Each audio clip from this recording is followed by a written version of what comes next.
And they come no better than Corey Bernardi, our colleague here at Sky News, Steve Price is the Saturday Herald Sun columnist, and Jacinta Nampijinpa Price, who joins us now as the CLP Senator from Alice Springs. Senator, former Senator, future Senator, one and all hello. So, Jacinta, I first want to ask you, over on Channel 2 tonight, they will no doubt have an all-day, everyday conversation about The Voice. Have a look at the people that are going to be in that conversation, apart from the host. You've got the Assistant Indigenous Affairs Minister, you've got Lydia Thorpe, you've got the Senior Australian of the Year, you've got the bloke whose achievement is no racism wanted here, or racism is banned here, street signs around Sydney.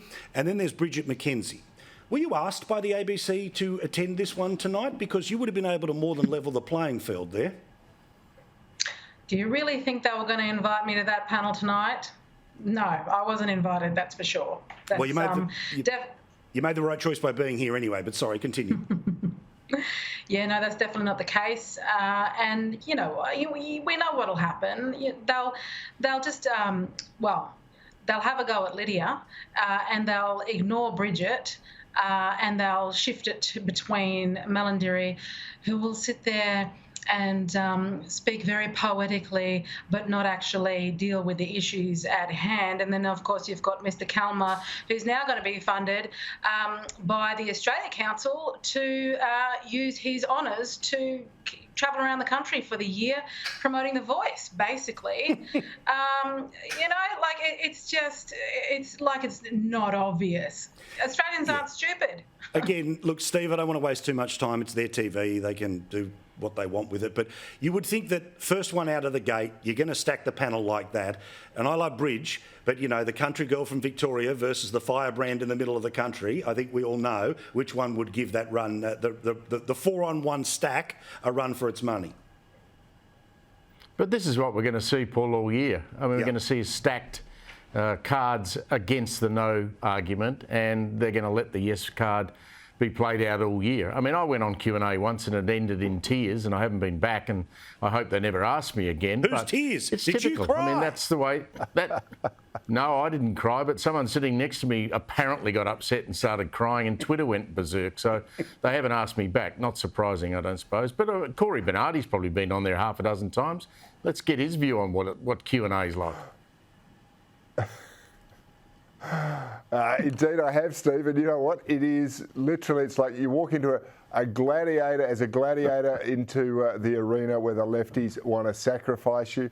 And after a while, I used to go on quite regularly thinking I was doing the right thing. And one day I was sitting there, and after about 2 minutes in, I've gone, this is just insane. These people are all nuts and bonkers, and I refused ever to go on after that, because it's just a complete waste of time for Conservatives, quite frankly.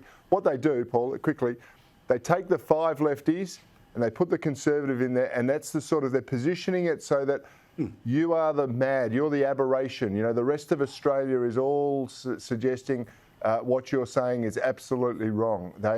It's a psyop, actually, to try and convince people that this is normality, and it's not.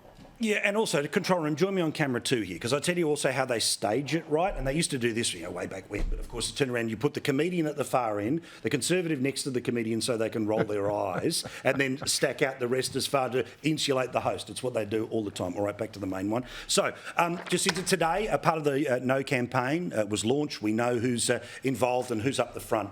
We also know what the case is to this point. So I want to ask a little bit about tactics here. When the No campaign tried to even have a meeting and hire a meeting hall to have a conversation about tactics for same-sex marriage, they were denied access to even meeting rooms. We heard over the weekend that the Yes campaign is planning door knocking, street festivals and all the rest of it. So let's talk about the mechanics here. Yes on TV, yes interviews, but how do you get the No case to the Australian people? Well, that's myself and Warren Mundine are planning to make it around the country. We've already had people and majority of Indigenous people reaching out to us who are wanting to basically say, look, I don't support this voice. I want my voice to be heard. So as the two of us, when we take our speaking tour, we're going to be enlisting those individuals. If we haven't already enlisted those individuals, there are key people within communities already that are having their conversations at a grassroots level And this is Indigenous Australians who are reaching out to us because they're beside themselves, that they feel like they're not being heard, that this is very much a push by the elites. And you only have to look as far as, when you've got the likes of the Teals or backing in Albanese, when you've even got the leader of the Greens who's can't even back up his First Nations spokesperson. His First Nations spokesperson. You've got Albanese who can't even back up his member for Lingiari, an Aboriginal woman who's been calling out, just as I have ever since we were elected to Parliament, about the issues going on in Central Australia and the Northern Territory. They can't even back in their own Indigenous Australians. I'm telling you now, this is the elites pushing what they believe Aboriginal Australians need, and we're seeing the momentum gather already in terms of Aboriginal people who are flat out trying to get hold of us. So that's who we'll be tapping into at a grassroots level, and we want to be able to empower them in their positions as well. And all this talk from my detractors, Jacinta Price doesn't represent all Aboriginal people. You betcha I don't represent all Aboriginal people, and no single person does. But there are plenty of Aboriginal people out there feeling like they're not being represented in this argument. And that's who's been reaching out to the No Committee already, and particularly myself and Warren Mundine. Corey, best thing about this show, after everyone's heard the arguments, and the people that are watching, they're the hardcores, they know all the ups and downs, right? So we can talk a bit of tactics here. Corey, if every bit of establishment, if the mainstream media, if every packed panel, all the rest of it here, the reality is, does the No campaign have to go door to door? Does it have to find a way to get to people, and rather than just assume there's a silent majority or assume there's a waft in the air? How do you argue the uncomfortable case in terms of what the establishment want? Well, I think Jacinta's just argued it pretty well. To me, this has smacks or shades of the same-sex marriage campaign, right? The deck is absolutely stacked. The difference here is that the same-sex marriage campaign was built up over a decade or more, and people thought there was some sort of injustice in it. And so they thought this will all go away. But I think it's actually backfired a little bit for this campaign, because there are consequences to same-sex marriage. We've seen all this transgender stuff. We've seen, the rainbow mafia going out and trying to punish people for not acceding to their demands. And so that leaves people absolutely hesitant, a little bit concerned. They look at this voice and they go, hang on, we know nothing about it. The detail's not there. It does put one bunch of Australians above another bunch of Australians. We instinctively don't like that. And I think that this is going to fail quite dismally, as long as we can focus and keep it very sharp on that. And you have people like Jacinta out there arguing the case, because there's a credibility to her saying what she says versus Albo, who goes, it'll be okay, it's time. That's just not going to wash with the punters. Now, we're going to talk about certainly Jacinta's she'd be over the moon that she's getting an art gallery in Alice Springs as opposed to more police. And we'll have a chat about youth crime with Philip Thompson in a second. But I was eagle-eyed, and I thought it was important to mention on telly tonight this change when it comes to the family court. Now, Steve, as a bloke who has, taken a million talkback calls, read as many letters, emails, all the rest of it, that as soon as you get into family court matters, it can become very sticky, can be very boring for everyone else who's listening. But it is a very serious issue, and it is not an insignificant thing when the government is going to change. The basic presumption is dual custody. Now that gets taken away. That is going to further entrench what a lot of blokes think is a system that doesn't work in any way in a fair fashion. I think you're very right to raise it, because every time you do raise it on something like Talkback Radio, as you'd know, Paul, you get calls from both sides, but you get a lot of very emotional calls from fathers who've been cut out of the access, which must be dreadful for any father who's involved in a marriage separation. I mean, we should get, at some point, Senator Pauline Hanson to talk about this, because, as you know, she's been running a campaign now for years for the family court to be more balanced in the way it deals with custody. It's an awful thing to have to go through a split up with your children going in one direction and you going in another. I'd like to know, and I can't work it out, why the Attorney General Dreyfus is so determined to change this? Who's calling for this to be changed? Yes, the family court has its issues and has some problems, but I haven't heard anybody mounting a case of you that this needed to urgently be fixed. No, but it goes back to that stuff we were talking about before about Chalmers and his changes that he wants to sort of do the Davos play. They're putting the foot down. They think that they've got a big free run for the next few years. But Corey, think back to those times in the Senate. I have no doubt that your inbox was constantly flooded on this issue. How significant is this change? Well, I think it's significant in the sense of I don't know exactly what the implications are going to be for every individual that comes down the pipe, and I don't think the government does either.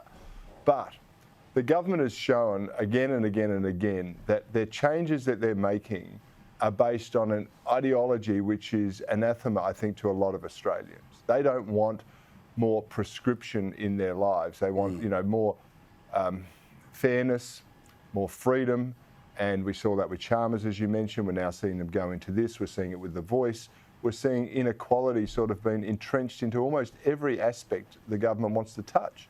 And they'll dress it up as fairness, of course, but that's not the reality, and I don't think it's going to be the lived experience. But really, you want to talk to someone who's been through the process. Thank goodness, I haven't been through this process.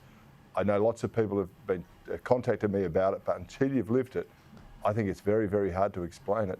Yeah, absolutely. And I get it. It's all very personal and everyone feels that they didn't get the result that they wanted, that they were screwed over by the system. So I understand all of the... But when the government tries to change something from what seems to be the middle ground to something else, well, then there's going to be some changes that come with it. But you mentioned about Jim Chalmers, and again, I read that for my waste of time. 6,000 words in the monthly. I got somebody else to print it off for me. Don't worry, they don't have my email address. But it's not that hard to work out, paul@skynews.com.au.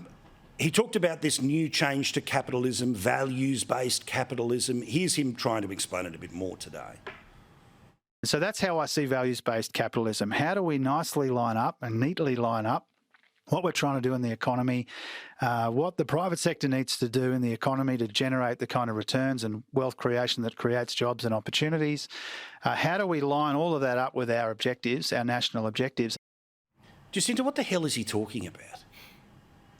You know what? Sometimes I think this Labor government and their ministers are just pulling ideas from their backsides, because that's exactly what that sounds like from Minister Chalmers. I mean, seriously.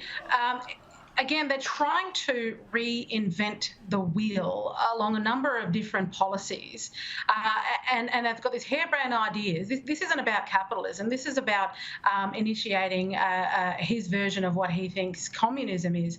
I mean, what's tried and tested, and what the West has been able to be so successful in terms of the free market. He shouldn't be tampering with this. He should not be tampering in this. It's what got us through. It's what gave us a healthy economy to help us get through the crisis of COVID in the first place. He needs to stick with what has been tried and tested instead of continuing to trample on this nation and what we have built so far as a nation, along with these harebrained other energy policies, the caps on gas prices. All of these ideas that they're sort of just pulling from everywhere and anywhere, The Voice, everything. They're effectively just killing this country, and it concerns me every step of the way, and the fact that they have Teals and independents who are quite prepared to support them in this and provide open slather for them to go ahead and screw our nation.